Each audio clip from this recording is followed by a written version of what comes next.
Welcome to Drawing Views with AutoCAD 2013. 2D drawings from AutoCAD and Autodesk Inventor 3D models. My name is J.C. Malitsky, and I'm president of Digital JC CAD. Quickly, my background is I'm a former community college professor and a former department chair. I'm an ATC instructor, and I've been using and teaching AutoCAD since 1985.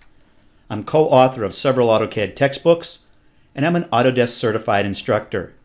Recently, I've been working with Autodesk on their Autodesk Certified Evaluator program, and also I have passed the AutoCAD 2013 Professional Certification exam.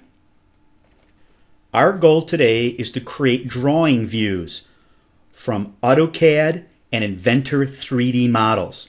No sole view, no sole draw, no sole prof, no live sections. We're going to create them using drawing views.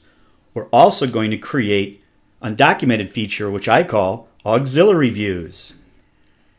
At the end of this class, you will be able to create drawing views from those AutoCAD Inventor models and edit the 3D models with the views that are associated to the models. We're going to use Autodesk Inventor 3D models to create drawing views inside of AutoCAD 2013. And then we're going to edit these views. And we're going to edit AutoCAD 3D models in Autodesk Inventor Fusion. But really, what is this class all about? We're going to create AutoCAD drawing views, multi-view drawings, orthographic projections, isometric views from those AutoCAD and Inventor models.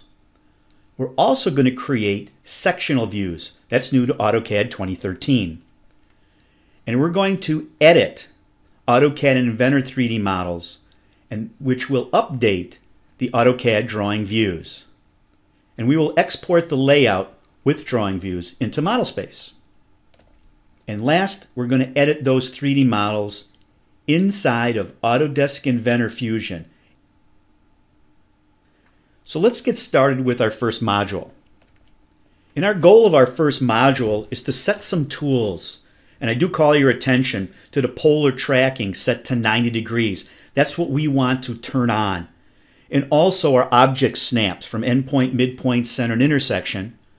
And then looking at the drawing standards for first angle or third angle projection and whether we use ISO or ANSI standards. So we're going to take a look at that in a second inside of AutoCAD.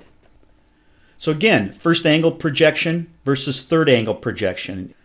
And then we can also set the thread style. And the thread style setting is only applicable to when you use Inventor models that have threads applied. And also our goal is to look at the labels. And I call your attention to section AA and how that label is different than the detail label, which is on detail B. And we're going to take a look at that inside of AutoCAD. So let's go into AutoCAD and let's set our tools. Before we can create our drawing views, again, we're not using sole draw or sole prof. In AutoCAD 2012 and 2013, we can create drawing views. But let's go ahead and set some tools to make our workflow easier. I'm going to come down and set my object snap and my polar tracking. So my polar angle setting I do want at 90 degrees, and I do have polar tracking turned on. For my running object snaps, I have my object snaps turned on and my object snap tracking turned on. And I've already turned on endpoint, midpoint, center, and intersection because these are the tools that I need. So this will help us in our workflow. So do set that first. The next thing I want to check is to get prepared for when we start to create sectional views, and that's new for AutoCAD 2013. So I'm going to come up to Styles and Standards panel, and I'm going to go into the Section View Style Manager. Like Dimension Styles or Text Styles, we have a Section View Style Manager. So I'm going to go in and modify that and make some changes. I'm going to start with the identifier and arrows, and I notice that my text height for the projects I'm working on is too high. So I'm going to set that to 0.125. I can make other changes to the direction arrows or the arrangement, but I think I'm going to leave that as is. I'm going to go up to cutting plane.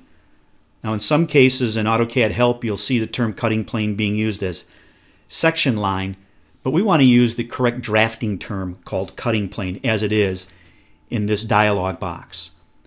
In some cases, I know many of your companies will use a cutting plane line that's very thick, so we can change the line weight. And we can make other changes, whether we want it to be a phantom line or just long dash lines. But for today, I think I'm going to leave everything as is. Under the view label, I notice my view label is set at 0.24. That's again too high for today. So now you can see that how we've changed the text height in the view label from section AA scale 1 to 2. So let me go back and show you that one more time. 0.24, bring it back to 0.125.